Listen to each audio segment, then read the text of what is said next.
কাশ্মীরের হামলার সময় বেছে বেছে পুরুষদের গুলি চালানো হচ্ছিল।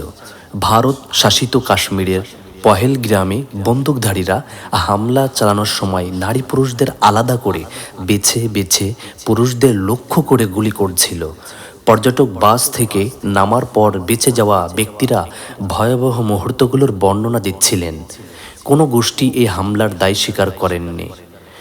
বন্দুকধারীদের গুলিতে কমপক্ষে ২৬ জন পর্যটক নিহত হয়েছে বলে জানা গিয়েছে।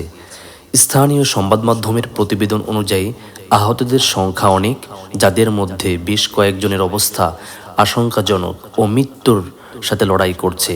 পহেলগ্রাম থেকে ৩ মাইল দূরে পাহাড়ের চূড়ায় অবস্থিত বৈশারণে এই হামলার ঘটনা ঘটে।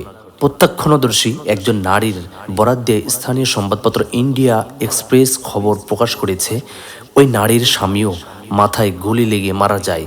তিনি জানাচ্ছিলেন, আক্রমণকারীরা পুরুষদের লক্ষ্য করে গুলি চালাচ্ছিল। তার স্বামীও মাথায় গুলিবদ্ধ হয়ে মারা গেছেন। মঙ্গলবার জম্মু ও কাশ্মীরের পহেলগ্রামে পর্যটকদের ওপর সন্ত্রাসী হামলার পর বিশ্বের শীর্ষ নেতারা এই হামলার নিন্দা জানিয়ে ভারতের সাথে সংহতি প্রকাশ করেছেন।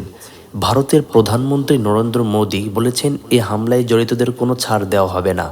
প্রধানমন্ত্রী মোদী আরব সফরে ছিলেন, কিন্তু এই হামলার পর তিনি সফর সংক্ষিপ্ত করে দ্রুত দেশে ফিরেছেন।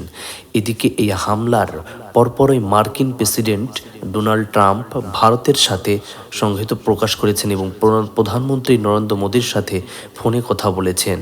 পুরুষদের লক্ষ্য করে গুলি চালানো হয়েছে। হামলার প্রত্যক্ষদর্শীরা স্থানীয় মাধ্যমদেরকে জানিয়েছেন, বন্দুকধারীরা স্পষ্টভাবেই পুরুষদের লক্ষ্য করে হামলা চালাচ্ছিল এবং নারীদের ছেড়ে দিচ্ছিল।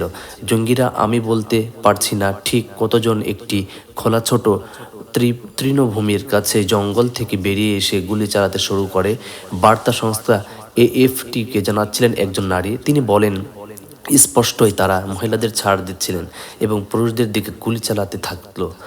কখনো একটি একটি করে, আবার কখনো একাধারে গুলি চলছিল, ঠিক ঝড়ের মতো। তিনি বলছিলেন, ভারতীয় সংবাদপত্র ইন্ডিয়ার এক্সপ্রেস পল্লবী রায় নামে আর একটি নারী চিহ্নিত করেছে, যার স্বামী গুলিবিদ্ধ হয়ে নিহতদের মধ্যে ছিলেন। তিনিও বলেন যে পুরুষদের লক্ষ্যবস্তু করা হচ্ছে। পর্যটক বাস থেকে নামার পর বেঁচে যাওয়া ব্যক্তিরা ভয়াবহ মুহূর্তগুলোর বর্ণনা দিচ্ছিলেন। প্রথম গুলির শব্দে পর মানুষ চিৎকার করতে এবং দৌড়াতে শুরু করে। যদিও কাশ্মীর দীর্ঘদিন ধরে ভারতীয় শাসনের বিরুদ্ধে সশস্ত্র বিদ্রোহের কেন্দ্রস্থ, তবুও পর্যটকদের ওপর আক্রমণের ঘটনা বিরল।